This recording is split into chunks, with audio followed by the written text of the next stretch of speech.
Mi nombre es Jesús Alberto y vamos a hablar de semiconductores.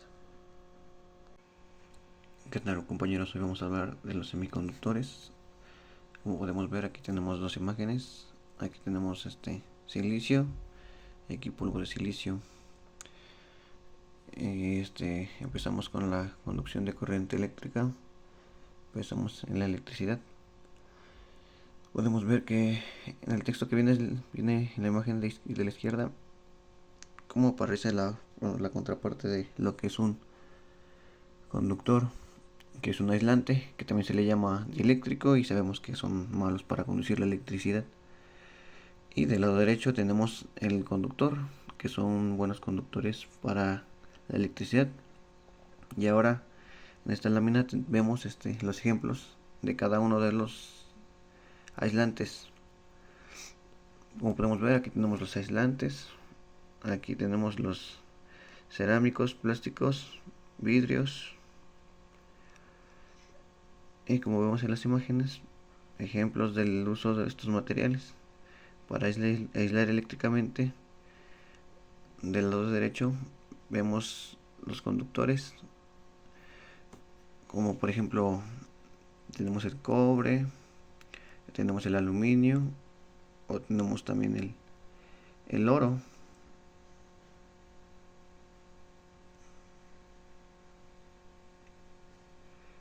Semiconductores. ¿Por qué son necesarios los semiconductores? Porque los hemos escuchado muy recientemente. Bueno, la definición de un semiconductor es que su conductividad eléctrica está entre un conductor y un aislante eléctrico. Podemos decir que ni son tan buenos conductores ni tampoco son malos aislantes. Sin embargo, consideramos lo siguiente: la conductividad eléctrica que presentan los semiconductores no son por algo natural, sino por un proceso tecnológico o a través también de cambios en la temperatura del mismo. Y en la última parte leemos que no es nada más el hecho que el semiconductor tenga esa conductividad intermedia. Podemos decir que tecnológicamente no solamente es lo más importante. Del lado derecho tenemos 4 imágenes. Podemos ver el proceso que se sigue para obtener un componente electrónico esencial para los circuitos integrados. Se parte de un bloque de semiconductor, se somete a un proceso tecnológico y después se rebana y se tiene una tipo oblea, y estas obleas se someten a otro proceso de implementación de componentes como transistores, que son componentes discretos de esa superficie, para finalmente que estos sean adecuados para la función que queremos. Aquí podemos ver que son algo característicos, que son los 3 semiconductores que estaremos escuchando o viendo el tema: silicio, circuitos integrados, germanio, componentes electrónicos como otras cosas, y acernurio de galio, el LEDs. Para poder introducir un poquito más los semiconductores, tenemos que hacer uso del modelo atómico que hemos visto en clases anteriores o en otras materias. Aquí podemos ver un átomo de silicio y un átomo de germanio. Como sabemos, este modelo, en el núcleo se encuentran los neutrones, los protones.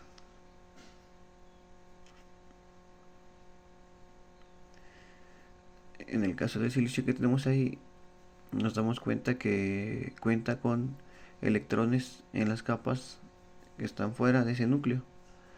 Y específicamente vemos que en la última capa, que se enuncia como la capa base externa, se encuentran 4 electrones. Si ahora nos vamos al átomo de germanio, que independientemente del número de electrones, se cumple nuevamente que solamente hay 4 electrones en la última capa.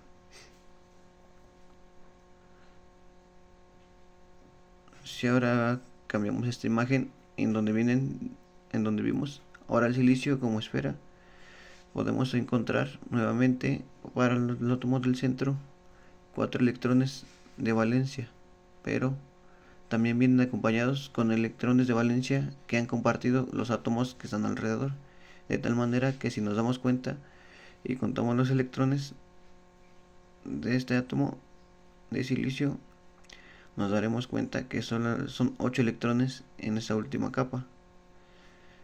Pero como dijimos al principio, como vimos la palabra semiconductor, podemos pensar que son en corriente eléctrica. Nuevamente tenemos un esquema en el que se presentan átomos de silicio dentro de un material y que este esquema está dentro de esas dimensiones. Nos damos cuenta que esos átomos cumplen esa regla del octeto, es decir, tienen 8 electrones de valencia. Pero específicamente, como podemos ver en la parte de abajo, a esta zona se le agrega energía térmica.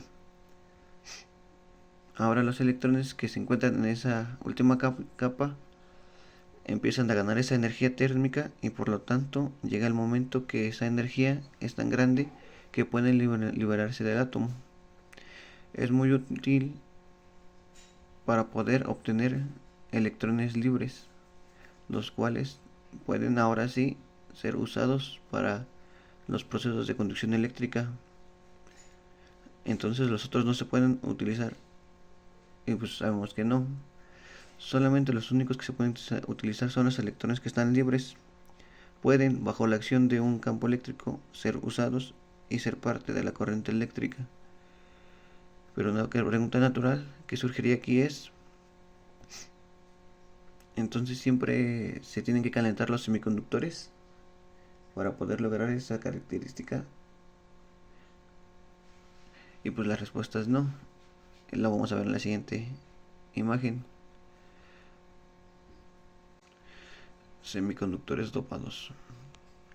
Entonces, para contestar la pregunta, es necesario tener altas temperaturas para un semiconductor para que conduzca electricidad o para que pueda ser usado como parte de la corriente eléctrica. Es no,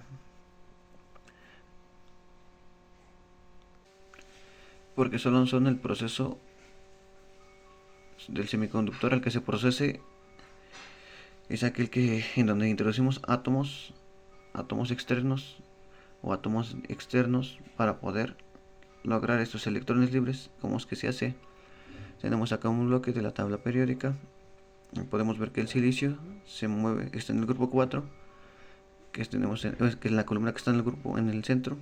En el lado derecho tenemos el grupo 5 y en el lado izquierdo tenemos el grupo 3.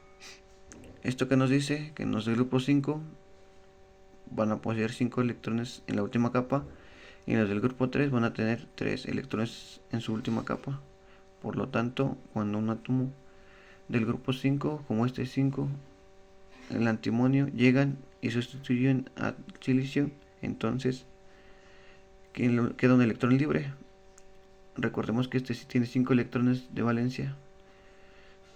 Podemos decir que hay 8 electrones en la última capa, pero queda uno libre porque el antimonio no tiene 4 y tiene 5. Este fenómeno se repite en cada material en el antimonio.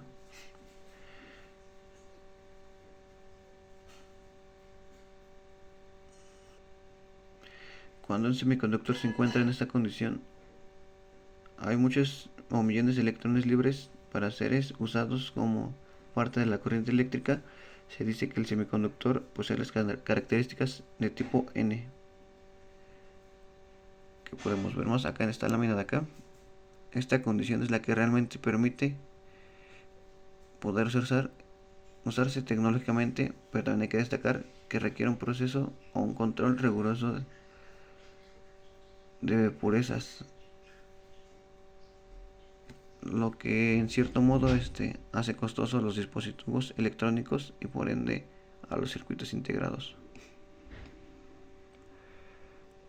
Para el caso de los semiconductores tipo P, ahora la sustitución de átomos no se realiza utilizando átomos de 5, o sea, ahora se utiliza utilizando átomos del grupo 3.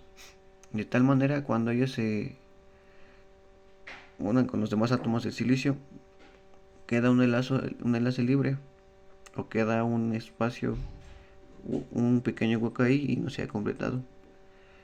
Este mismo fenómeno pasa prácticamente en todo el material, y ahora tenemos millones de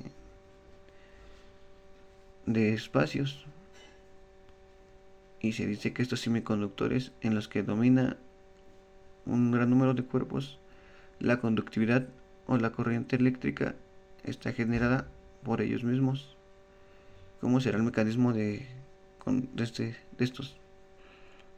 estos huecos originados por los átomos? Son lugares disponibles para que los electrones puedan llegar y puedan ocupar ese lugar, de tal manera de que un electrón de un átomo vecino puede llegar a completar ese hueco. Cuando lo hace, ese hueco se elimina, pero el hecho que el electrón se haya movido ha provocado que ese espacio genere un hueco, y este modelo se repite de manera continua y genera la conducción eléctrica en los semiconductores. Para estos casos se conoce como del tipo P. Hay semiconductor tipo N y semiconductor tipo P. Por ejemplo, el diodo, que es el dispositivo electrónico o el semiconductor más simple, está formado por dos capas de semiconductores, una de tipo N y una de tipo P. En siguientes videos continuaremos con este tema.